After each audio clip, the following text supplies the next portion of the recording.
guess I should be recording this. I'm sorry. All right. Hear, therefore, O Israel, and observe to do it, that it may be well with you, and that you may increase mightily, as Yahuwah, the God of our fathers, has promised us, in the land that flows with milk and honey. Hear, O Israel, Yahuwah, our God, He is one God. And you shall love Yahuwah your God with all your heart, with all your soul, and with all your might. And these words which I command you this day shall be in your heart. And you shall teach them diligently unto your children, and shall talk of them when you sit in your house, and when you walk by the way, and when you lie down, and when you rise up. And you shall bind them for a sign upon your hand. And they shall be as frontlets between your eyes. And you shall write them upon the posts of your house and on your gates. And Yahuwah commanded us to do all these statutes, to fear Yahuwah our God for our good always, that He might preserve us alive as it is at this day. And it shall be our righteousness if we observe to do all these commandments before Yahuwah our God, as He has commanded us. Uncle James Brown, morning. Okay, y'all, so let's go ahead and hop right on over. Sorry for the delay, y'all. Can't go live on Facebook. So let's go ahead and pull up Nehemiah.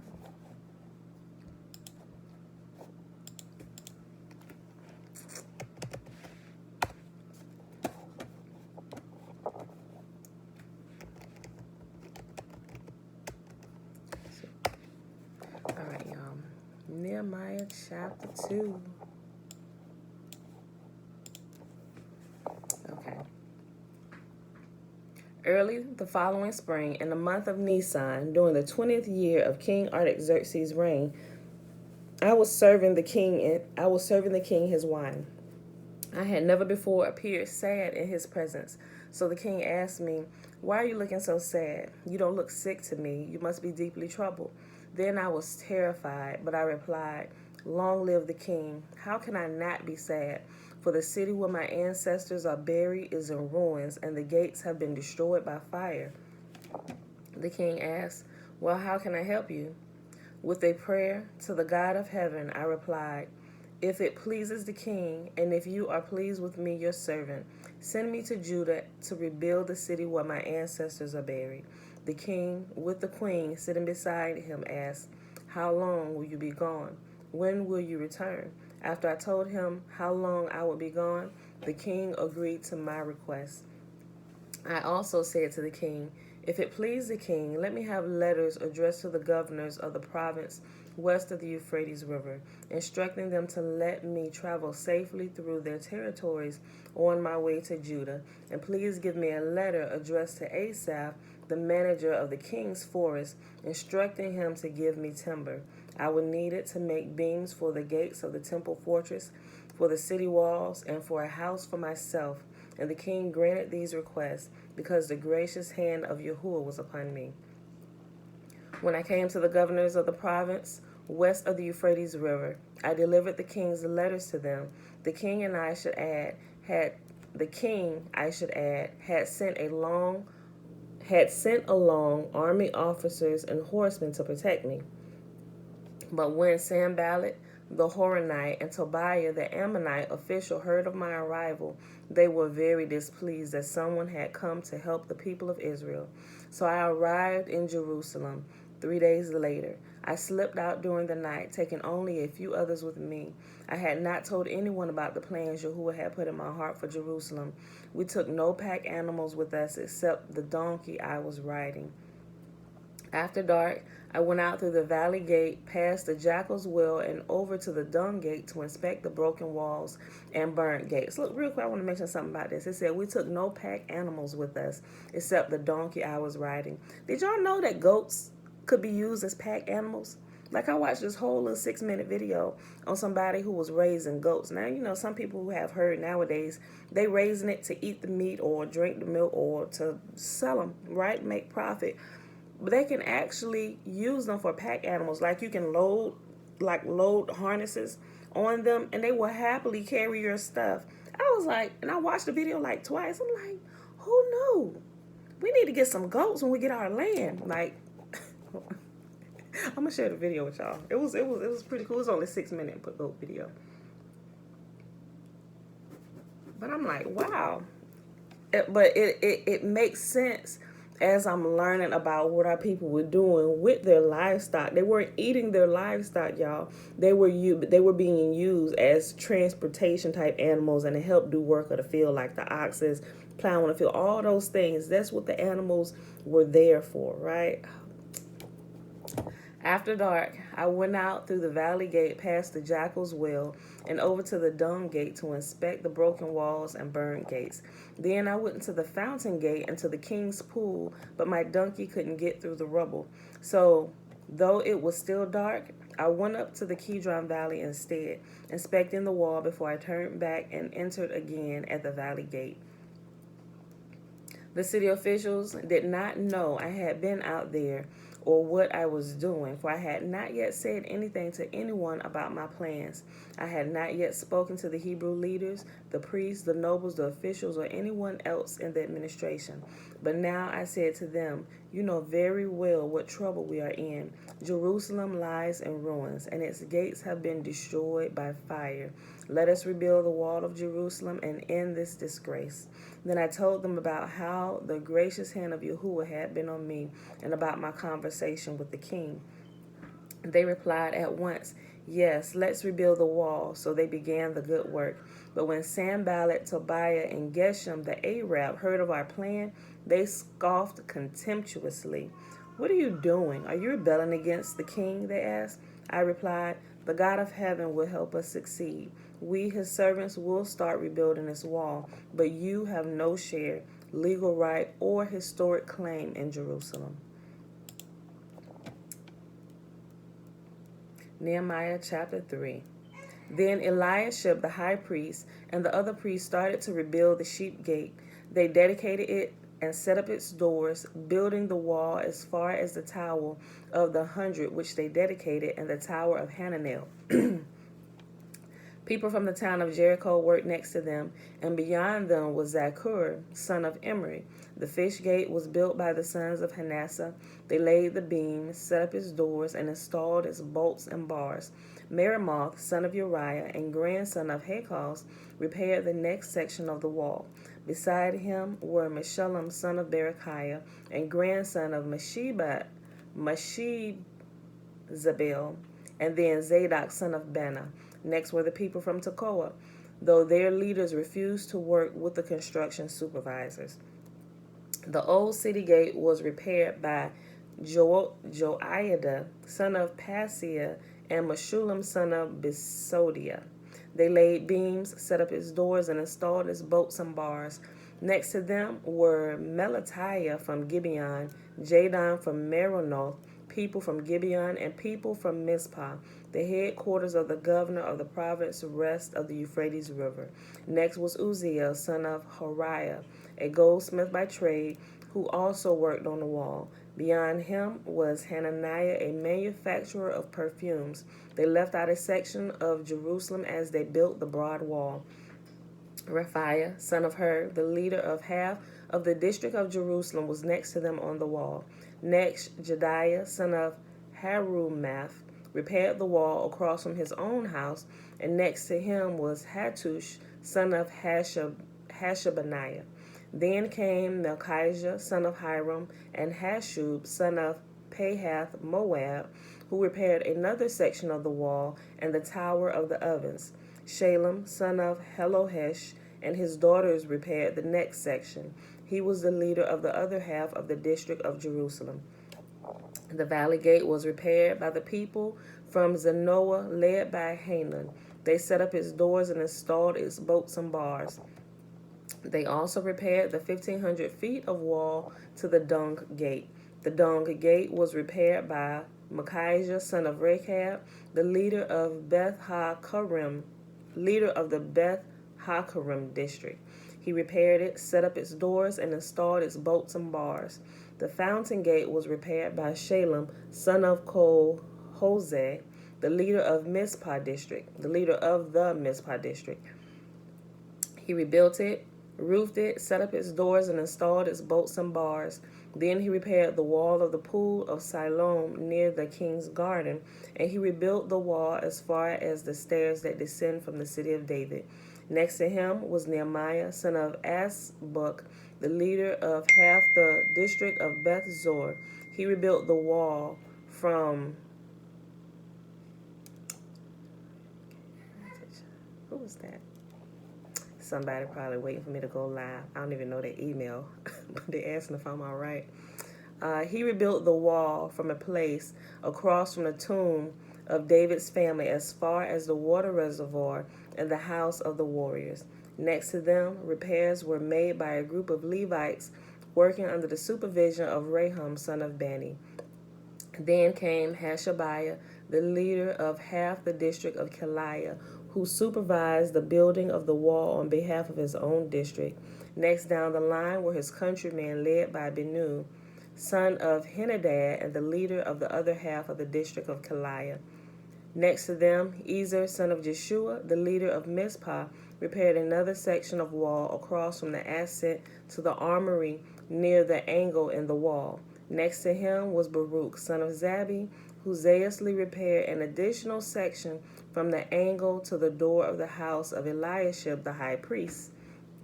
Meramoth, son of Uriah, and grandson of Hakkoz, rebuilt another section of the wall, extending from the door of Eliashib's house to the end of the house.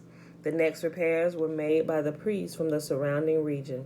After them, Benjamin and Hashub repaired the section across from their house, and Azariah, son of Maaseiah, and grandson of Ananiah, repaired the section across from his house.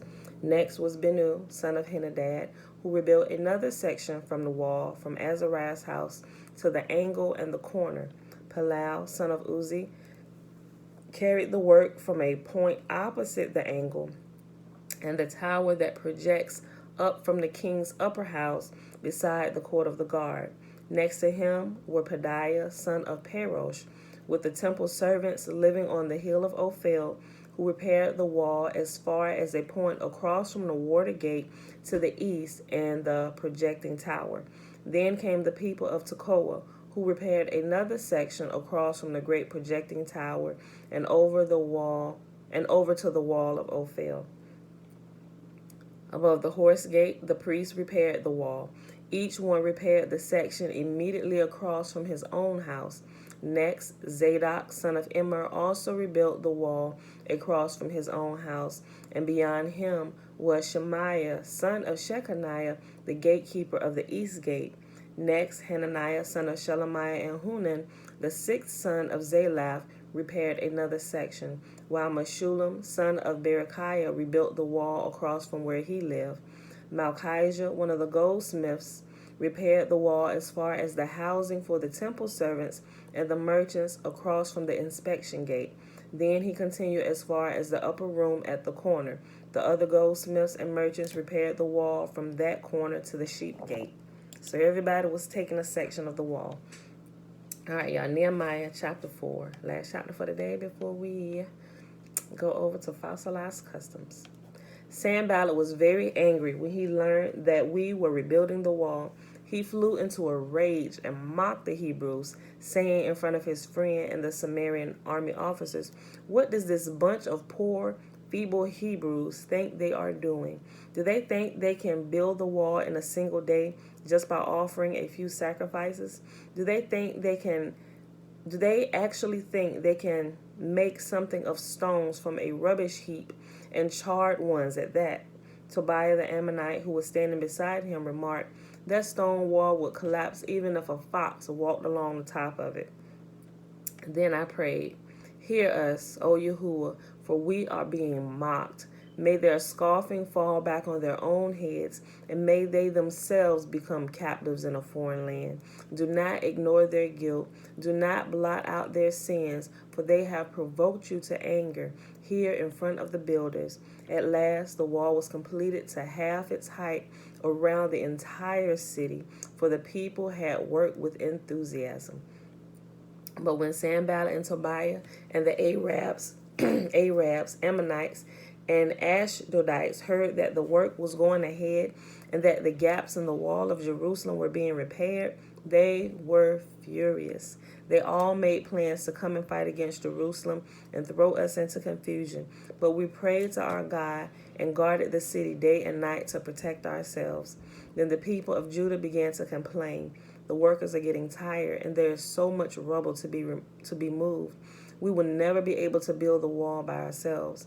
Meanwhile, our enemies are saying, before they know what's happening, we will swoop down on them and kill them and end their work. The Jews who lived near the enemy came and told us again and again, they will come from all directions and attack us. So I placed armed guards behind the lowest parts of the wall in the exposed areas. I stationed the people to stand guard by families, armed with swords, spears, and bows. Then, as I looked over the situation, I called together the nobles and the rest of the people and said to them, do not be afraid of the enemy. Remember Yahuwah, who is great and glorious, and fight for your brothers, your sons, your daughters, your wives, and your homes. When our enemies heard that we knew of their plans and that Yahuwah had frustrated them, we all returned to our work on the wall. But from then on, only half of my men worked, while the other half stood guard with spears, shields, bows, and coats of mail. The leaders stationed themselves behind the people of Judah who were building the wall. The laborers carried on their work with one hand, supporting their load, and with the other hand holding a weapon. All the builders had a sword belted to their side. The trumpeters stayed with me to sound the alarm. Then I explained to the nobles and officials and all the people, the work is very spread out, and we are widely separated from each other along the wall. When you hear the blast of the trumpet, rush to wherever it is sounding. Then our God will fight for us. We worked early and late, from sunrise to sunset, and half the men were always on guard. I always told everyone living outside the walls to stay in Jerusalem. That way, they and their servants could help with guard duty at night and work during the day.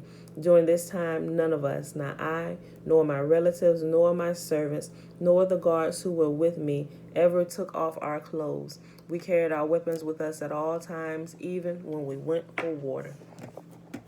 All right, beautiful people.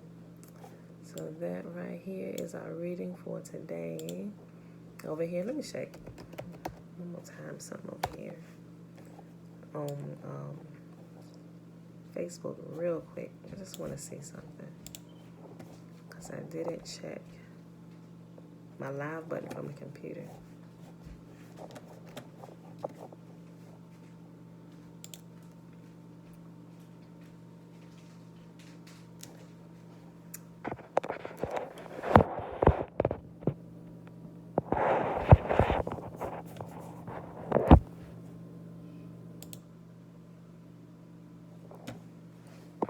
Here is what is weird. I can see the live button on the computer. Hold on. Ooh. I can't use them both at the same time. I'm going to have to definitely figure something out. I can see the live button on the actual computer screen. If I hit it here, y'all, it's going to definitely cut off YouTube. So I'm going to just keep recording the video on my phone today. But then after I get off here, I got to play with this. Let's see. What I might actually have to do is go ahead and pull my live streaming camera and stuff out of this box and play with that today and get it working.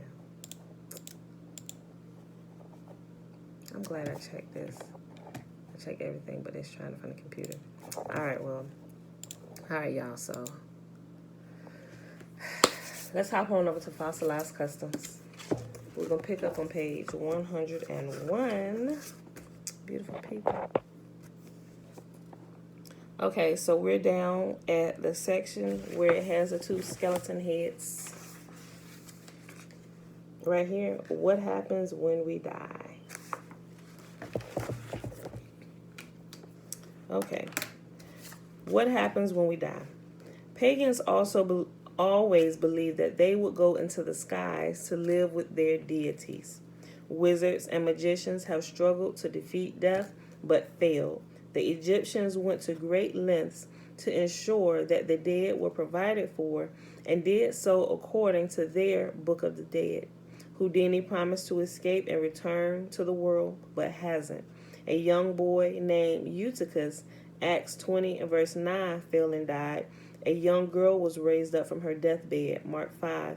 And Lazarus, or Alazar, which is how you properly pronounce his name, was called out of his tomb after several days, John 11. Where did their spirits go? Nowhere. Their spirits were there, but their flesh was unable to walk again under the sun without supernatural help from their Creator. Eliyahu, or Aliyah, let's see, why I put in same thing in Aliyah? Should be Elijah. It says Eliyahu and in parentheses Eliyahu, but it should be Elijah in parentheses.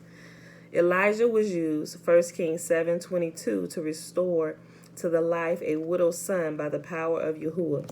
Those people died twice. The new creation that we will not be like the flesh we have now, but like the spiritual body. And it says that Yahusha has. He is the hold on.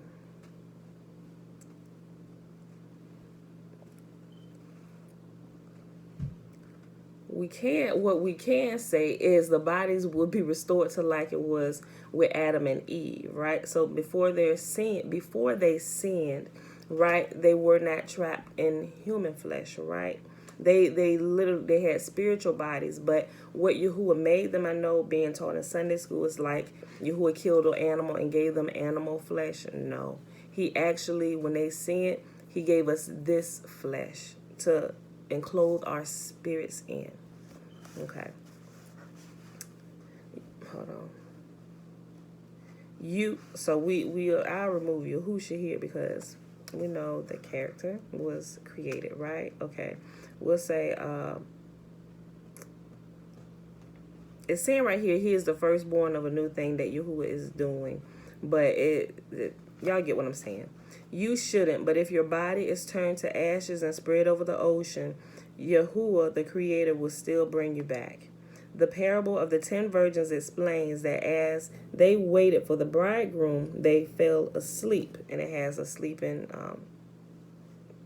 quotation marks, right? They fell asleep. This means their bodies died.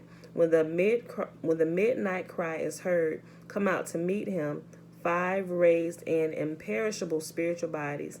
When we die, we fall asleep. No matter how much time passes, it will be as if we are reawakening immediately when we are reborn, clothed with immortality. It will seem like no time passed at all. Your spirit doesn't occupy any space at all. A neurologist once said that the human brain is such a sensitive organ that it could be operated by a ghost. It is, in fact, an instrument. Can I get some of that? Wait, Bella. It is, in fact, an instrument that we are all equipped with that represents the most sophisticated machine that exists in the universe.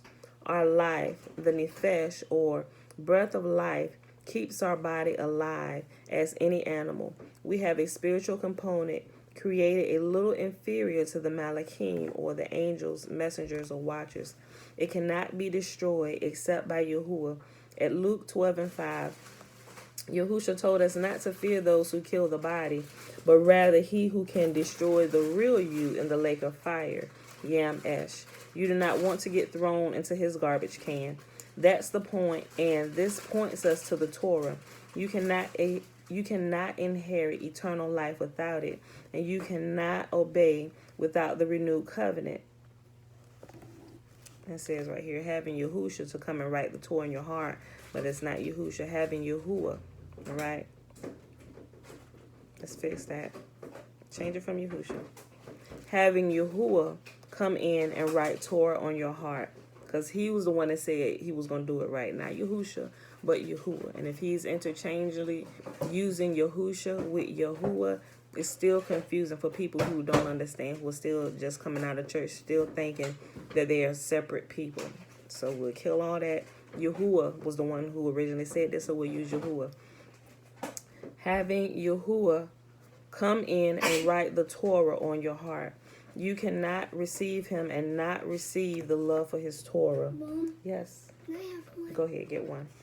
Multitudes who sleep in the dust of the earth will awake, some to everlasting life, others to shame and everlasting contempt. Those who are wise will shine like the brightness of the skies, and those who lead many to righteousness like the stars forever and ever. That's found in Daniel chapter 12, verses 1 through 4. This means they will endure like the stars, unchanging. If they were already in a place called heaven, then they wouldn't be asleep or coming from heaven, would they? So if your pastor tells you your dead family members are in heaven with the Lord, kindly remind him what the writings say. If you really want to stand out, wear white to funerals. Let us hear the conclusion of the whole matter. Fear Yahuwah and keep his commandments, for this is the duty of man. That's found in Ecclesiastes chapter 12, verses 13.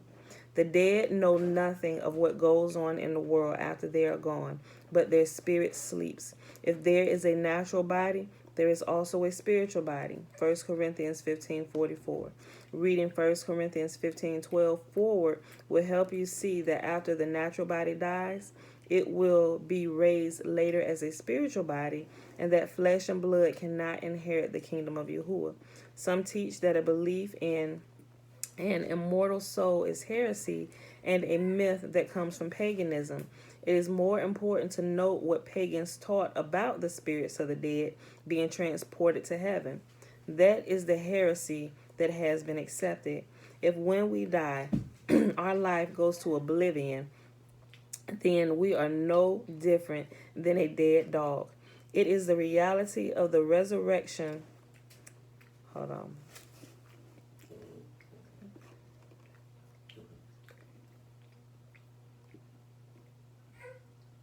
No, that's not true. Because before Yahushua was even created, people were alive in their spirit. This is it says this right here, y'all. Let's see. Our spirit is living because of his life in us, or Yahuwah's life in us, the breath that Yahuwah has breathed into us, right? Our spirit is living because of his life in us, so that he may be all in all. At the time the dirt is being thrown on us, we have his seed in us, and he will clothe us in a new spiritual body at the resurrection of the saints. This is not heresy, but ignorance of Yahuwah is shameful. Everyone who believes and is immersed in his name will be delivered. Okay, this next section right here. This is also where it talks about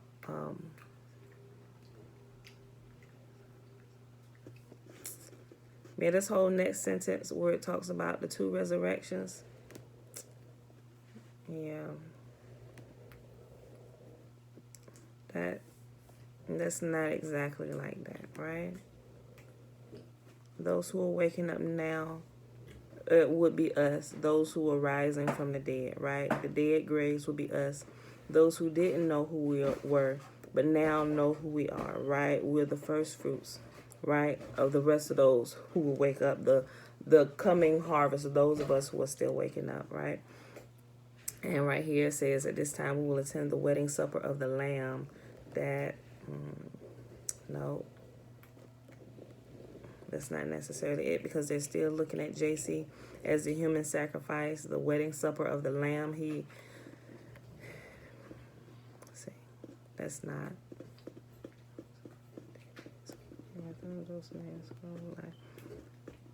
They mix some words here, and that's not what Yahuwah said. Okay, I'll read these last couple sentences.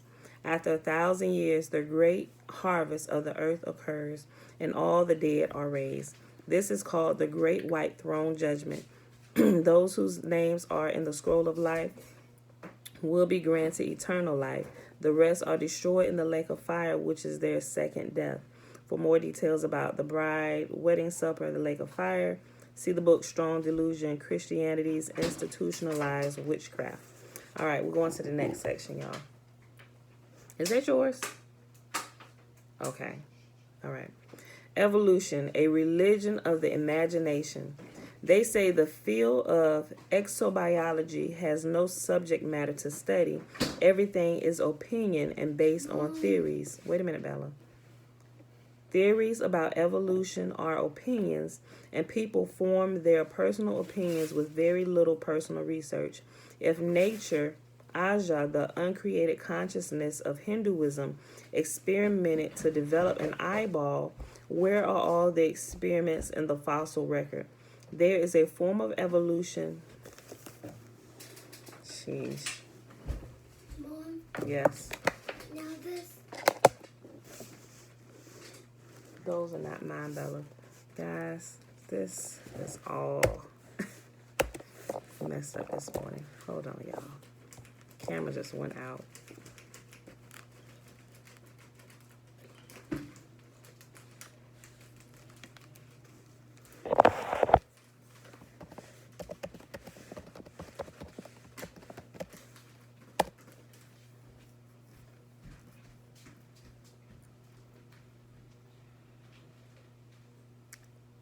Gotta bring YouTube back on. Sheesh.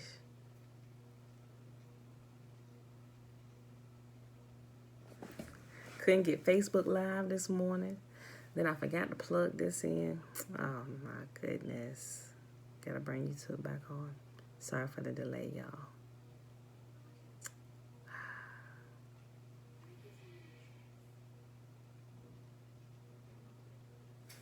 Okay, now I'm definitely gonna have to start the stream over.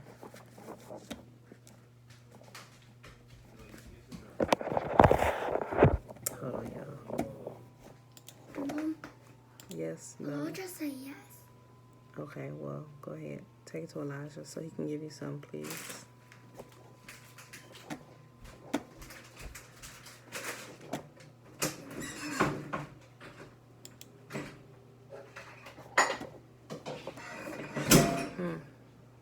Sorry, y'all.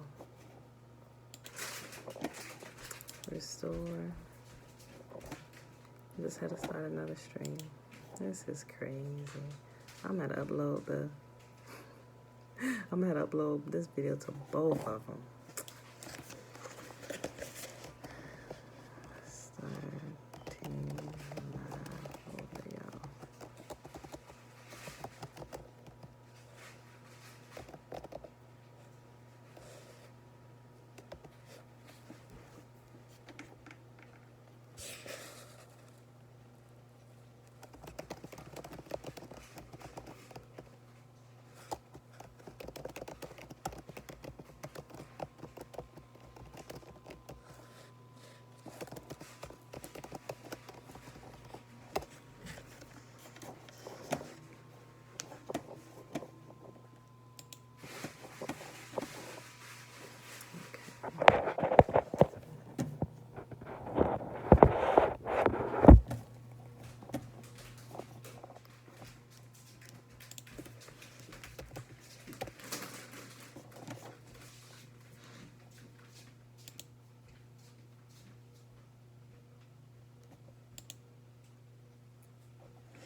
Sorry, y'all.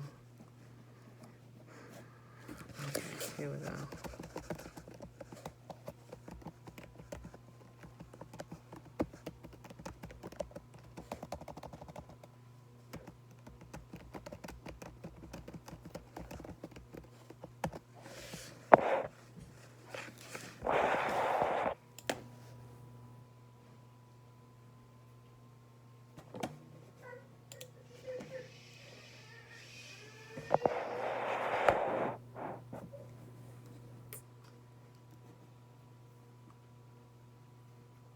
Okay.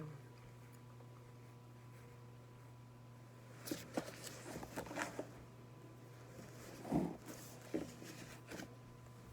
right. We're back live over here. Just wait for them to come back in. Guys, this has been a morning full of technical difficulties. All right, y'all. Sheesh. That was my fault again. I didn't plug the cord back in over here when I got up.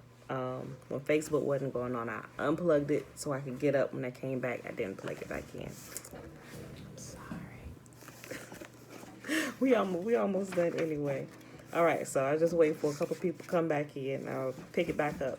All right, y'all. Y'all gotta get to work. Go ahead and get to work. We almost done anyway. Okay. So evolution, a religion of the imagination. They say the field of exobiology has no subject matter to study. Everything is opinion and based on theories. Theories about evolutions are opinions, and people form their personal opinions with very little personal research. If nature, or Aja, the uncreated unconsciousness of Hinduism, experimented to develop an eyeball, where are all the experiments in the fossil record? There is a form of evolution that is real and can be shown to everyone. The evolution of paganism into Christianity is easily explained, but the evolving monkeys into people is not possible for anyone to show nor explain. Mom, charge back. Oh, okay, yeah. Thanks, Shayla. While we're discussing it, the theory of evolution really comes apart when the fossil record is examined from the standpoint that much of the paleontology is really only proving that the Great Flood actually occurred.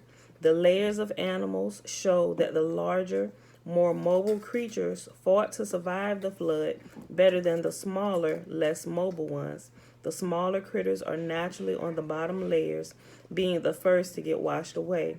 Often the so-called layers, spanning hundreds of thousands of years, he has in parentheses, will have an upside-down tree, roots up, penetrating the layers for several meters. Also, isn't it interesting that the ancient world had millions of species of plants and animals, and this total quantity of species has been continuing to decline in number over time? No new species are appearing now, and what is here has always been here from the fossil record after their kinds. If evolution were true, then there should be no more species as time progresses. If evolution were true, there should be more species as time progresses, not less and less. Every year, thousands of species become extinct, and no new ones are ever seen emerging. At this rate, it won't be long before no species exists, and this doesn't follow the evolutionary model Mom, very well, this now looks does like it? a dinosaur. It does look like a dinosaur. She eating chips, and one of the puffs look like a dinosaur. Okay. An evolutionist will say that it takes many tens of thousands of years to witness an emerging species, but it seems that it doesn't take very long to witness the demise of thousands of species. They will say these are nature's experiments, but again, the total number of species is dwindling, not getting larger. Where are all those experiments of nature attempting to make a functioning eyeball? They all appear abruptly, functioning perfectly, and appear to be designed for their own purpose.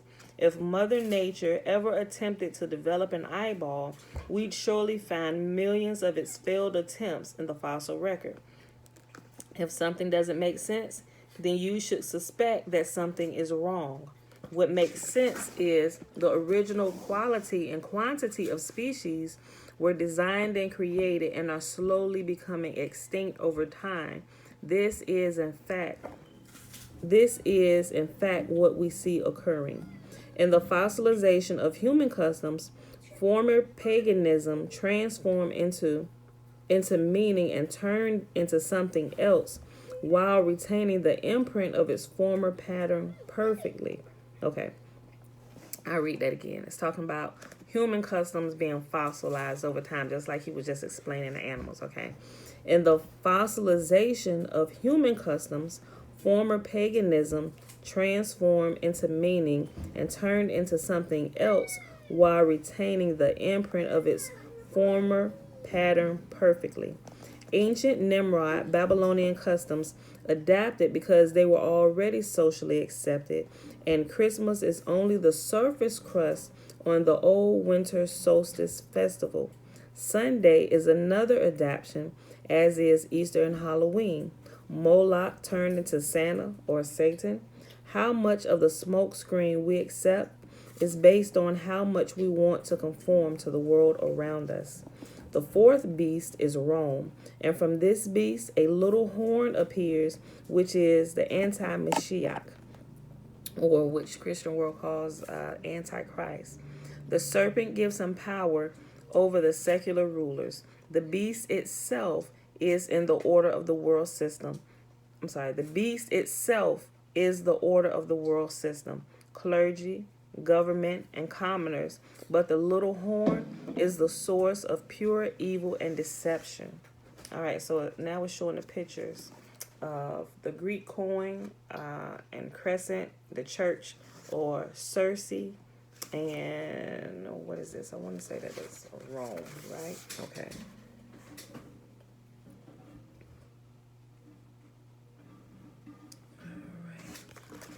I see that. Okay. The Roman beast, Kaiser, Pope, nobility, commoners, and the fourth beast, a composite of the first, second, third, and fourth beasts. Daniel recorded this about the little horn. He will be successful until the time of wrath is completed, for what has been determined must take place. And that's found in Daniel chapter 11:36. The beast is an idiom for the reign of Babel persisting until the time of Yahuwah, at which time it is annihilated in the lake of fire. And the lake of fire, in parentheses, it has another idiom, right? This beast is an authoritarian power overseen by a woman, and it has woman in the quotation marks, right? This beast is an authoritarian power overseen by a woman, which is the false prophetess Jezebel. Revelation chapter 2, also known as Circe or the church, Kirk or circus. She calls herself Mother Church, right? So the woman, the great whore of Babylon, is the church, right? That's what we're talking about, Jezebel. The beast in its fourth avatar is Rome. Historians say that Constantine was not the royal family of Kaisers, and Daniel 11:21 refers to such a person. Beginning in the record of Daniel chapter 10, an unnamed being visits him, and his dissertation continues to the end of Daniel's writings. You may be able to guess who this was. He described many things, including the destruction of the temple in 70 CE 1131. At Daniel 11:28-30, an evil kingdom is described that vents its fury against the Kodesh covenant, the Torah or marriage covenant between Yahuwah and his bride, Israel, right? So he even here says that Yahuwah's bride is Israel. Obviously, this effort was led by Satan. Any effort brought against the covenant is led by the same. Daniel records the words of the being, which seem to refer to the sealed message called the Besorah, or the gospel. Go your way, Daniel, because the words are closed up and sealed until the time of the end. Many will be purified, made spotless, and refined, but the wicked will continue to be wicked. None of the wicked will understand, but those who are wise will understand. That's in Daniel chapter 12, verses 9 and 10. The being is described by Daniel 10:5-6. This and is identical to the one described by John at Revelations 1:12-16. Right here saying, of course, it was the same person, Yahusha, right? But we know what Daniel talks about, who Daniel said the Son of Man was, right? As he describes him, it's the whole nation. And I believe the angel who actually is talking, that was an angel who showed up in the dream. If I'm not mistaken, that angel was not Yahusha. It was Michael, right? Okay. Of course, hold on. No. John writes that the reason he was in prison on Patmos was because of the word of Yahuwah, the Torah or the covenant, and it has, and the testimony of Yahusha, right? But which is not. It's simply for the word of Yahuwah. Repent, for the reign of Yahuwah draws near. And that's found in 1 verse 9. That was Revelation 1 verse 9. One of the biggest stumbling blocks for those who observe Sunday as Yahuwah's day, as the Lord's day, is Revelation 1:10. What are you doing? You don't need any more. No, give me that. You're making noise. Eat that one, the one you just poured out. You don't need to add multiple to that bowl. Hold on. One of the biggest stumbling blocks for those who observe Sunday as the Lord's day is Revelations 1 verse 10. I was in the spirit on the Lord's day. The term Lord's day, Lord''s day, is only found once in all of the writings, and it refers to the day of Yahuwah, or the great day of wrath, which is the focus of the whole 22 chapters, the vision or revelation. The day of Yahuwah is a day of darkness when reapers are unleashed to remove the darnel, or those who are not sealed by Yahuwah for deliverance. On this day of wrath, the reapers will pass over those who are sealed, since they remove the weeds from the midst of the wheat of the heart. On this day of wrath, the reapers pass over those who are sealed, since they remove the weeds from the midst of the wheat at the harvest. Joel chapter 2 describes this day in a terrifying way. Read it and you will see it will be the scariest day in all human history. At Revelation chapter 1, John wasn't concerned with which day of the week it was, nor was he thinking Sunday was anything other than Baal's day in his time. Of course, Baal's day was the Lord's day because Baal means Lord. The time of wrath will bring a complete end to man ruling himself. The reign of Yahuwah will begin, and the earth will be ruled by the Torah. Just scare me, drink hips. That's not nice. Okay, close it up. The reign of Yahuwah will begin, and this earth will be ruled by the Torah flowing from his mountain. In the last days, the mountain of Yahuwah's temple will be established as chief among the mountains. It will be raised above the hills, and peoples will stream to it. Many nations will come and say, "Come, let us go up to the mountain of Yahuwah, to the house of Allah, to the house of the Elohim of Jacob, or to the house of the God of Jacob. He will teach us his ways, so that we may walk in his paths. The Torah will go out from Zion, the word of Yahuwah from Jerusalem," which is found in Micah chapter 4. These words match perfectly with Revelation 22 describing the water of living, or living water, and in parentheses it has Torah, or the covenant. The Roman beast is set against the covenant, having altered it by changing the day of rest, which gives honor to Yahuwah for creation, as well as the second commandment, which forbids images in our worship. The seventh-day Sabbath is the sign of the eternal covenant. The idolatry is glaring and unmistakable.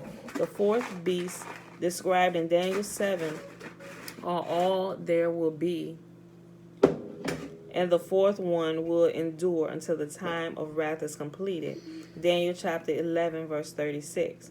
Daniel chapter 7, verses 22 through 25 describes this fourth beast, which will attack the saints and alter the appointed times and Torah. He will speak against the Most High, say his teaching authority can change the covenant, and that was in parentheses, and oppress his saints and try to change the set times and annual appointments and the Torah. This was done by Constantine in 321 CE and 325 CE and ratified by the Roman Council of Laodicea circa 365. So if we, like I said, if you read Maccabees, you will see the fulfilling of what Daniel said happened there. But I meant to bring my book downstairs because I got the book in the mail. Although I watched the movie, Caesar's Messiah, I also have the book which lists out all the references and everything. It's really good. It was almost like $20. But it goes, I know if you watch the movie, the book gives way more details of some of this stuff. And it talks about how Remember how y'all hear me saying that if y'all read it at any time, y'all know there are things that seem to parallel from the New Testament into the Old Testament. That's called when Flavius Josephus, which wasn't his real name, that was his name after he was adopted into that family, right? And he became he was a historian, so he was very good at what he does with creating literature for the families for entertainment and stuff, right? So when they created this, they realized that through the Hebrew scriptures, there was like a type, I think it was called typology, typology that was used. So when they recognized that from the Hebrew scriptures, when they created the New Testament, they used that same type of thing in order to have it to match up with what they saw being done in the Old Testament, right? So that's why a lot of things seem to match and add up when it really doesn't. I'm sorry, y'all, something in my eye. But that book explains exactly how they did that, and it goes through some of the and some more details on some of the examples on where they pulled it from and how you can see it in the Old Testament and how they take it and they correlate almost word for word. They're really just changing the names of the people in the New Testament and who they exactly lined it up with, right? And so if you read any of Josephus' stuff, or Wars of the Jews and stuff like that, some of these things you will also find. But once you get a hold of that stuff, it literally breaks apart. It literally almost decommissions the entire New Testament. It really does, because it's like y'all have stolen everything from here. But I think that book is a really good resource to have, and it has all the places where you can go look and find this stuff, right? It's crazy. Well, that's Torah leaving.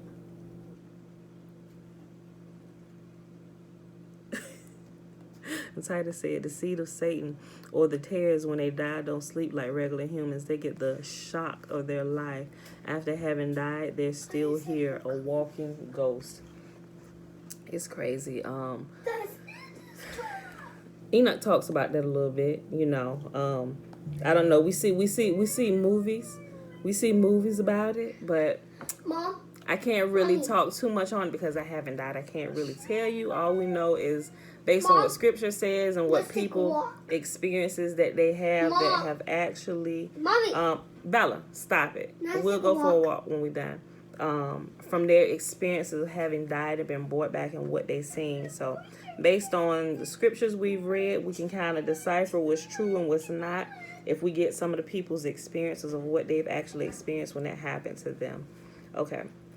So I'm gonna bring the book down tomorrow when we read, because there's like a little section in there from Caesar's Messiah that I thought was really good. And I may just like type it out today and put it. That's what I probably do. I probably just type it out in the comment section out. I'll pin it so you can see. But I'll leave the reference for the book again so you can kind of read it along. If you shoot. Everybody probably should have a copy of that. You probably should read it along with your if you only read the New Testament. It's a good resource to have while you're reading the whole thing, especially if you're not good with lining stuff up. You can get it if you read it enough. Like, I was able to surmise all that stuff myself when I literally just found out about this book, Caesar's Messiah. But all the stuff that's in there, I found out simply just reading through, like cutting off the New Testament and simply reading through the Old Testament multiple times for a few years. Things began to pop out, and as I began to go, I began to see that stuff myself, you know. So Yahuwah will reveal it to you without those references or resources if you're diligent in seeking him for truth anyway. So what Yahuwah had already showed me, when I come across this stuff, it's like, boom, yep, I knew it. I already knew that. Yahuwah had already showed me that. It's like confirmation to the stuff Yahuwah was already showing me. So that's why I said, if you haven't watched the movie, go watch that little movie. I'll pin it here. It's free on YouTube. The whole movie is an hour, 23 minutes, and some seconds, but it's really good. It's probably something good to watch this weekend if you haven't watched it already, right? Okay. Let me finish reading this little section and we'll be done, y'all. Okay. The fourth beast enforced the Sunday law under penalty of death and called the faithful Sabbath keepers Judaizers and pursued the woman, or Yahuwah's wife and bride, which is Israel, right? Satan's wrath against the marriage covenant and the bride who obeys it has never relented. You see and hear about the struggle on the news constantly. The right to post the Ten Commandments in public view on public property has been a controversy for many years. Which list to post is an undiscussed part of the controversy because Catholics have a different list in their minds than they have in their own translation of the writings. Also, how can you have a Sunday of rest when the commandments say it's the seventh day? How can you misuse the name of Yahuwah when it is not used? Misusing it is one thing, but to never use his name at all is also shaming him, right? We talk about that. They say, oh, it's ineffable, or it's so holy you're not to pronounce it. But even doing that, they're still causing ruin to come to his name because you're causing people to forget his name, right? Okay, so not using his name is taking it in vain. And Yahuwah constantly says, speak his name, in my name do this for my people, in my name do your prayers. Yahuwah was jealous about his own name. And once you go through, if you Google name, just Google the word name through the scriptures throughout the Old Testament, you will see how Yahuwah was relentless in telling his people to use only his very own name, and all that is to be done for his people will be done in his name alone, right? Okay. How can you misuse the name of Yahuwah when it is not used? Misusing it is one thing, but to never use his name at all is also shaming him. Certainly, snarling God, Lord, or Jesus, being pagan deities, brings no misuse of the name of the maker of heaven and earth. The covenant and the bride of the covenant are the real target in the war between the sons of light and darkness.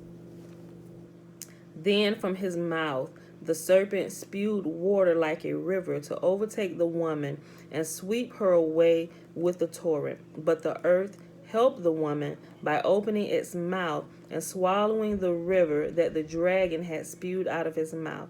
Revelation chapter 12, verses 15 through 19. Read the context. This means that the wife of Yahuwah fled to safety, and distance provided it. Then the dragon was enraged at the woman and went off to make war against the rest of her offspring, those who obey the commandments and hold to the testimony of Yahuwah. Revelation 12 and 17. If one can change the Torah, then it is not a rock, but shifting sand. This makes a weak foundation on which to build. The Torah is called Word, and the Word became flesh and dwelt with us for a time, showing us perfection. Can I take for a walk with you guys? Yes, we'll go for a walk in a minute, babe. What you say? Hey, I said we'll go in a second. Hold on. Right here. Okay, so this is mixing of words and stuff. I know what it says, the Word became flesh, but what they did with the New Testament, when people read it, they think it's literal stuff. Like when we take Yahuwah's word, his word, we're the flesh that's walking, right? And we're literally walking this out. We can simply look at that like that, right? Not that JC was born. Because you have to remember, Yahuwah's son is his people, Israel. When we take his instructions, his Torah, his word, shush y'all, and we apply it to our life and we live it, it literally becomes flesh. Like we literally become that instructional walking, right? So you have to keep that in mind at all times, okay? Hold on. The Torah is called the Word, and the Word became flesh and dwelt with us for a time, showing us perfection, which is us. His Word is always dwelling with us when we take it and walk it out. If we build on it, we will not be shaken or carried away by winds of other teachings. What Yahuwah has made straight, no man can build or change. Persecution for righteousness' sake is written in the pages of history. When Yahuwah said everyone is to stay where he is on the seventh day, no one is to go out, he meant what he said. Exodus 16 and 29. This idea of not traveling any considerable distance is supported by Luke at Acts 1 and 12. Then they returned to Jerusalem from the hill called the Mount of Olives, a Sabbath day's walk from the city. If there was some change, Luke would not have mentioned it or said what used to be a Sabbath day's walk, would he not? He wrote the record many years after the resurrection and ascension. We know that's not true, right? Because Luke wasn't actually... Y'all get it. He was also a character that... See, some of this stuff, like, y'all really have to go watch the whatchamacallit. Wait a minute, y'all. Hold on. Chill. How you gonna get it? You gonna give him one? There you go. All right. Okay, I gotta hurry up because they coming in here raiding the pantry, y'all. Okay. Let's see. If you ever walk... I think it's missing a number. You can open that. If Bella can open hers, you can open yours. Bella, show him how to open it. Look.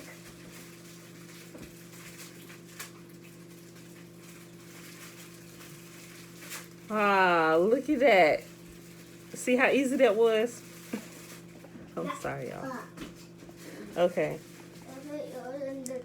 Right here, it looks like it's missing a number. It said if you've ever walked, 0 cubits, but it looks like it's missing a number. So we'll just say 1,000, right? If you've ever walked 1,000 cubits, oh, no, a man's elbow to his fingertips. Okay, whatever the cubits is, from your elbow to your fingertip, you know it's a considerable journey.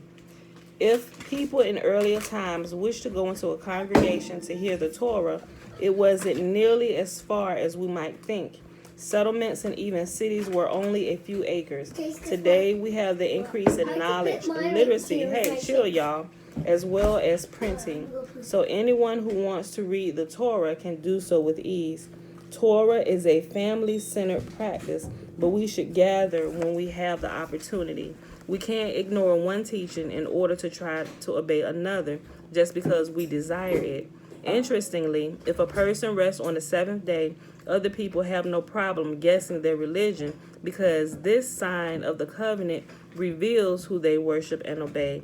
My best family day is Sabbath. And so if you read Old Testament enough, you will see that the Sabbath, Yahuwah said, this is a sign between me and my people, right? Anybody who's observing that, people can look at them, oh, they don't go out and, oh, we know who they are, right? He said, this is a sign forever between me and my people. Let's go back. I'm going to read this again. Interestingly, if a person rests on the seventh day, other people have no problem guessing their religion because this sign of the covenant reveals who they worship and obey. My best family day is the Sabbath. The beast instituted an ordinance that required everyone to attend Mass on the first day of each week, without a single verse in the writings to support either the first day as set apart or a required gathering. My gathering or convocating is with my wife and children, who I am. Okay. My gathering or convocating is with my wife and children, who I am to teach diligently the words of the covenant. Chill. If I work 6 days, a part of the commandment, then there is only Sabbath left to diligently teach them. And because it is such a wonderful family time, they will always love and cherish it and strive to make it their custom as well. This is not evil, although some find it different from their habits. It was Yahushua's custom as well as Paul's to go to the synagogue not far away. Why? To teach, because that's where the scrolls were. Okay, and here, y'all, we are going to pause. We're going to pause. Staying home today on the Sabbath fits our captivity today with all the fake churches. Yep, I would agree with that. Yeah, definitely. Okay, y'all, so we're going to pause right here because, see, y'all, they getting loud in the background. We've already been having technical difficulties. this morning. All right, so tomorrow, y'all, like I said, I'm gonna double check this. I'm gonna have to figure out how to do this, because if I can't go live from my cell phone anymore, or figure out where to move the button to, because when I went to check Facebook from my laptop, the live button was there, but it's not on my phone, so I'm not sure what has happened. Maybe they've done some updates, so I don't know, but I need to figure that out before tomorrow gets here. And so the video for Facebook is gonna have to be uploaded from my phone today. Hey, chill, y'all. All right, so today I'll get all that squared away, y'all. It is Friday, May the 28th, 2021, day 165 of year 3 of reading through the books of the law and the prophets, and of the 3-year consecutive day count, day 834. That's without the Sabbath days and the feast day Sabbath days added to the count. All right, y'all, we read Nehemiah 2, 3, and 4 and Fossilized Customs, pages 101. I was forgetting to put the page. 107. Let's go ahead and do the blessing, y'all, because y'all see they getting live. Okay, y'all. The blessing is found in Numbers chapter 6, verses 22 through 27. Remember, the Nazarite vow is the first 21 verses of Numbers chapter 6. And Yahuwah spake unto Moses, saying, Speak unto Aaron and unto his sons, saying, On this wise ye shall bless the children of Israel, saying unto them, May Yahuwah bless us and keep us. May Yahuwah make his face to shine upon us and be gracious unto us. May Yahuwah lift up his countenance upon us and give us peace. And they shall put my name upon the children of Israel, and I will bless them. All right, beautiful people. I love y'all. I will see y'all back here bright and early in the morning. What book am I reading from? Shalom Carlton. It's called Fossilized Customs. You will see in the description box over here on YouTube, you will see the description box where you can purchase it from Amazon. They also have a downloadable Kindle app. But there's also his website where you can go, and there's a lot of portions from the book that you can read for absolutely free. So it's a lot of stuff out here where you don't have to purchase it if you don't want to or don't have the means to. But if you do purchase it, I think it was like $29. So I gave you the same link that I purchased mine from. All right, so that's if you want to get it. So, all right, y'all. Thank y'all for hanging out with me today and bearing with me while we was having these technical difficulties. Having it with Facebook, then I had to start the YouTube live over again halfway through. All right, y'all. Hopefully tomorrow will be a better day. Y'all willing. Love y'all. See y'all back here tomorrow bright and early. 7:30 tomorrow. 7:30 because it is Saturday. So on the weekends, y'all remember. 7:30 a.m. Eastern Standard Time. Throughout the week is 7:15. You're welcome, Carlton. All right, y'all. I see y'all in the morning. Peace.